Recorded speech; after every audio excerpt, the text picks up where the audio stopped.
Dembash. I'm Sarah Glynn for Media News, and this is my weekly news review for Saturday, the 11th of January.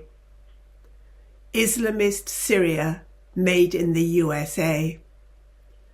As political hacks elaborate on the body language of the line of ex-presidents assembled to say a final farewell to 100-year-old Jimmy Carter, it is frightening to think that each one of these men is responsible for the deaths of thousands. They've presided in turn over an empire that sees itself as having a divine right to control the world in America's interest, or more properly, in the interest of America's elite. Despite nice rhetoric about freedom, the end has always been allowed to justify the means. The result has been massive global inequality and suffering, and also all sorts of troubling alliances, some of which have resulted in predictable blowback.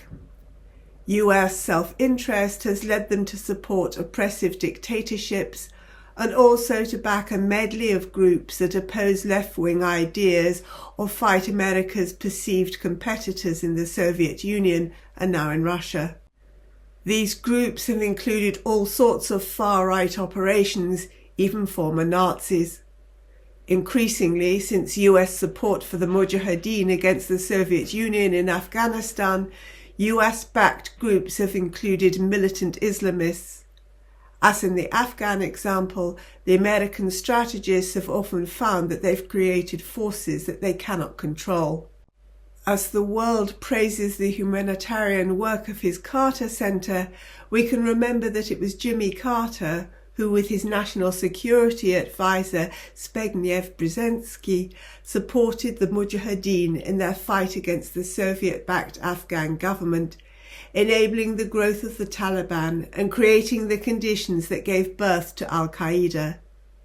It was Carter who set out America's interventionist role in the Persian Gulf region, which came to be called the Carter Doctrine.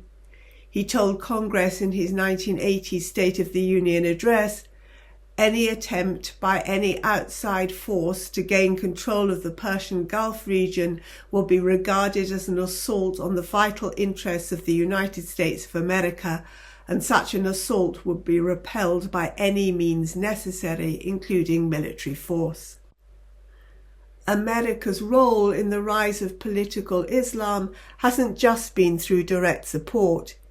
Even more important has been their systematic crushing of secular leftist organizations, leaving the field free for Islamist groups to become the most significant poles of attraction for those wishing to resist the liberal world order. And American interventions through war and sanctions have created the economic stress and political free-for-all in which Islamist groups recruit and operate. Despite the unintended consequences of their Afghan interventions, the United States has continued to provide backing to jihadi groups, even while constructing a political discourse in which political Islam serves as an existential enemy, a discourse that has been used to justify substantial support for their insatiable military-industrial complex.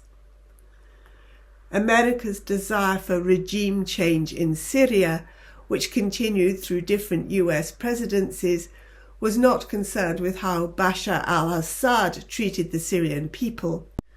Assad was targeted for his closeness to Iran and Russia and the threat this posed to the dominance of the United States and its Israeli outpost. Syria's civil war provided an opportunity for America to work towards his downfall.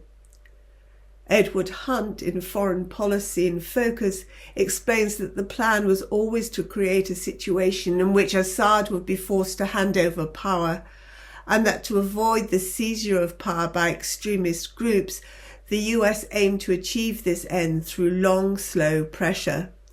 They combined diplomatic isolation and harsh economic sanctions with just sufficient military pressure through opposition groups to deny Assad victory. Between 2012 and 2017, a covert operation by the CIA, with the help of the UK, Turkey, Qatar and Saudi Arabia, poured hundreds of millions of dollars into arming, training and supporting jihadi groups fighting Assad. Even after this, the United States continued to rely on opposition groups to maintain military stalemate. Idlib became the gathering point of opposition fighters expelled from other regions, and Tahrir al-Sham, HTS, a descendant of al-Qaeda, became the dominant group in Idlib. Former US diplomat James Jeffrey claimed in an interview with Frontline in 2021 that HTS are the least bad option of the various options on Idlib, and Idlib is one of the most important places in Syria, which is one of the most important places right now in the Middle East. And he explained that as the US representative, I just did everything I could to be able to monitor what they were doing and ensuring that those people who spoke to them knew what our policy was, which was to leave HTS alone, and would communicate, and I assumed would communicate that to them. The day-to-day survival of Idlib was assisted by international aid coordinated by the United Nations. Edward Hunt chronicles how, like everyone else, the US was taken by surprise with the rapid collapse of Assad's regime, but how, nevertheless, and despite their concerns over HTS, they were quick to claim credit for the hollowing out that enabled Assad's fall. As well as lifting the $10 million bounty they had put on the head of HTS leader Ahmed al-Shara, they've put a 6-month waiver on sanctions for essential services. It is shocking, though no longer surprising, that sanctions on essential services could ever be considered acceptable. While HTS has been focused on replacing Assad in Syria and could ally themselves strategically with America's plans for regime change, ISIS, which emerged and thrived in the aftermath of the US invasion of Iraq, has been an uncompromising enemy of all things Western. And of course it was through opposition to ISIS that the US entered a strategic alliance with the Kurds. The US has always made clear that that alliance only pertains to action against ISIS, and that they are indifferent to the fate of the Kurdish-built autonomous administration of north and east Syria, except insofar as this affects the containment of ISIS. America was also happy that the war against ISIS left the autonomous administration in control of a large part of Syria, including important wheat-growing areas and oil wells, so contributing to the weakening of Assad. However, America didn't steal the oil and wheat, as Assad apologists have claimed. These have provided vital sustenance to the Syrian people of the embattled autonomous administration. The threat to Syrian wheat supplies comes from America's NATO ally, Turkey, who deliberately sets fire to crops and bombs grain silos. They bombed 2 different grain silos on Thursday night. Turkey is clearly using the opportunities created by the Syrian civil war to pursue their own neo-Ottoman and anti-Kurdish agenda, but they rely on their relationship with the United States and also on American and European arms. Turkey is visible behind HTS and directly employs violent jihadi groups as mercenaries, but the latter have been largely diverted into Turkey's own war of destruction against the Kurds. America and their European allies have supported Turkish actions that weakened Assad and have generally tolerated their attacks on the Kurds. Historically, America's desire to stamp out any emergence of left politics and to cement Turkey's loyalty to NATO resulted in the active support of right-wing Turkish nationalism, encouraged indulgence of anti-Kurdish oppression, and made space for the growth of Islamist politics in Turkey. In Syria, as the PKK's Mustafa Karasu explained in a recent interview, Turkey, quote, played a role in the emergence of HTS. HTS only existed in the area dominated by Turkey. It was in Afrin and Idlib where Turkey was dominant, and HTS could not have stayed there without Turkey. In fact, it could not have stayed without the support of the US-led anti-ISIS coalition, because at one point Russia and Syria were going to enter the region, but the US intervened and didn't let them attack, while Turkey was supporting them logistically." End quote. HTS wasn't supposed to become so dominant, but when you support proxy groups, these things can happen. For Turkey, HTS's promotion to de facto rulers has been welcomed as a new mechanism for Turkish power. Turkey has been busy consolidating their influence in the new interim government and working to persuade HTS to give no quarter to the Kurds. But even they do not fully trust HTS. The border crossing between Turkey and Turkish-occupied Afrin has been handed over to HTS control, but the Turkish governor of Afrin has refused to transfer management of the local councils. From the perspective of the Syrian people, there are serious concerns about HTS's Islamist agenda, about their ability to prevent inter-ethnic violence, and about the prospects for a transition to democracy and a more representative government. These concerns are particularly acute for ethnic and religious minorities and for women. Of the many HTS actions that have set alarm bells ringing, one of the most serious must be the appointment as Minister of Justice of a man who was earlier a judge for HTS's predecessor al-Nusra, when he was actively involved in the public execution of women under their uncompromising Sharia law. In a video for 2015, he's seen reading out a sentence for corruption and prostitution before signalling to an executioner to shoot the condemned woman in the head.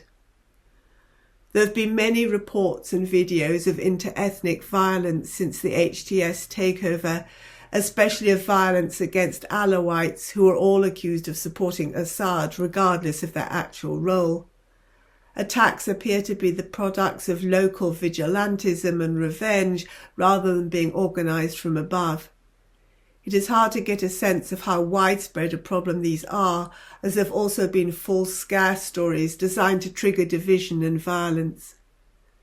For the Kurds and their neighbours in the autonomous administration of North and East Syria, negotiating a modus vivendi with HTS would be a daunting task even without Turkey's attempts to scupper any concessions to regional autonomy, though both parties have a pragmatic approach and a strong incentive to make negotiations work.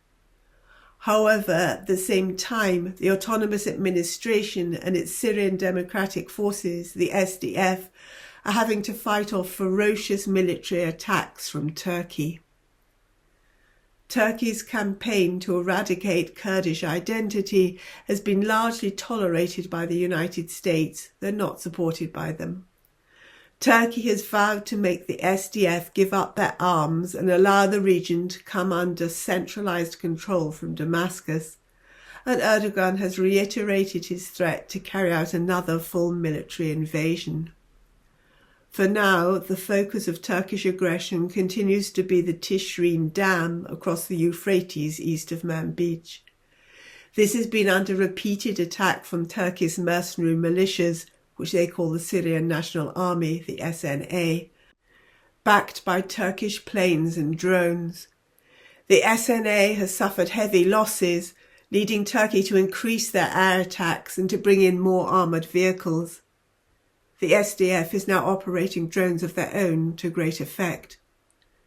Fears that Turkey's attacks will breach the dam and cause catastrophic flooding have intensified. The whole of society has been mobilised. People are preparing food for the soldiers and making themselves ready to defend their communities. Hundreds of civilians have come into the region to hold a vigil on the dam, despite a Turkish bomb attack on their convoy, which killed 5 and injured 15. The autonomous administration is calling for international protection for the dam. Despite raising hopes of renewed peace talks and a solution to the Kurdish question, the Turkish government has also continued their policy of Kurdish oppression within Turkey. There have been blocks put on the social media accounts of several Kurdish media outlets, and the families of the 2 journalists murdered by Turkey in Syria have not been allowed to collect the bodies and bring them home for burial on the Turkish side of the border. 2 more Dem Party co-mayors have been deposed and detained and replaced by a government-appointed trustee. The other big winner in the new Syria is America's other major Middle Eastern ally and effective American stronghold, Israel. Assad's Iranian ties and Syria's geography made Syria a linchpin in the axis of resistance. Now that axis has been broken, and Israel has also grabbed the opportunity to occupy the strategic Golan Heights and to destroy Syria's military capability. HTS's rise and their operation against Assad are believed to have benefited from the covert support of both these US allies and also European governments with interests in the region, as well as of the United States. While Turkey and Israel love to indulge in rhetoric against the other, and each has accused the other of directly threatening their existence, their long history of economic and even military collaboration is an open secret. Both will work with anyone if they believe this will further their own ambitions. In 2016, the former head of Mossad admitted to Al Jazeera that Israel was treating wounded fighters from al-Nusra Front, the predecessor of HTS. While Turkey and Israel may often find it beneficial to work together in practice, public hostility remains important, with Turkey aspiring to be seen as leader of the Sunni world and Israel taking a hard line against Turkey's proclaimed anti-Zionism. Israel regards the Kurds as a prop in this performance and also as a potential buffer between them and hostile Muslim groups. Zionists love to profess their support for the Kurds and to berate President Erdogan for oppressing them, in the same way that Erdogan berates Israel for oppressing the Palestinians. Professions of support from Israeli leaders have become louder and include calls for an independent Kurdish state. While some may find the prospect tempting, if such a plan ever became more than a rhetorical device and political threat, it would leave the Kurds exposed to enemies on all sides. Notably, it is not what the autonomous administration is calling for. They've always insisted that they are an integral part of Syria. Even talk of Israeli support for the Kurds can be damaging. It provides ammunition for those who seek to sow divisions between the Kurds and their Arab neighbours. Though, as I discussed last week, it may also have helped trigger a possible reopening of peace talks. If Israel really wants to strengthen the Kurdish position, they need to lobby America behind the scenes. In the Middle East, it is America that is calling the shots, and in just over a week, that means Donald Trump. Trump openly acknowledges that Syria is undergoing a Turkish invasion, but that doesn't stop him from describing Erdogan as a friend that he respects. In a rewriting of history that omits his own role in greenlighting Turkey's 2019 invasion, Trump talks about Erdogan stopping his attack on the Kurds in response to his request, and then refers to the importance of making deals. Fears of a repeat of the 2019 disaster have been considerably lessened by Trump's choice of advisers, which includes key figures who have knowledge of the region and are critical of Erdogan. Having enabled the rise of HTS, the United States and their allies are now anxious to restrain HTS's Islamism. Kurds are seen as providing a secular balance, as well as being recognised for their central role in containing ISIS. Turkey has suggested that Turkey, could take over the ISIS prisoners and the camps for ISIS families that are now being guarded by the autonomous administration and that are a potential threat to the whole world. However, ISIS grew through Turkish support. While fierce fighting continues round the Tishreen Dam, US diplomacy appears to be stopping or delaying Turkey from carrying out their threatened cross-border attack. Their arguments are bolstered by the presence of US troops, now up to 2,000 from the previous 900. No one expects the United States to go to war with Turkey, but there are limits to how far Turkey can risk antagonizing their powerful US ally. French troops are also there as part of the coalition against ISIS, and France has declared support for the Syrian Kurds and the SDF. There have been proposals for the US and France to take control of the border area next to Turkey, so undermining Turkey's attempts to claim that the SDF posed a cross-border risk to Turkish security. But Turkey has so far been dismissive of this, saying they will talk only with the United States. The autonomous administration knows that the United States only works in its own interest, but that they can't survive without the protection of US troops. They have been trying to impress on Trump the importance of keeping US troops in Syria to prevent the resurgence of ISIS. The US empire, which has been responsible for bringing about so many of the problems in the Middle East, as elsewhere, is now needed to stop the forces it has unleashed from causing even greater mayhem. And the Rojava revolution must rely on the protection of a capitalist superpower. So does this mean that we can never be more than pawns in the imperialist games, and is real freedom impossible? We have to believe that humanity is capable of more than this, or we have no chance of survival as a species.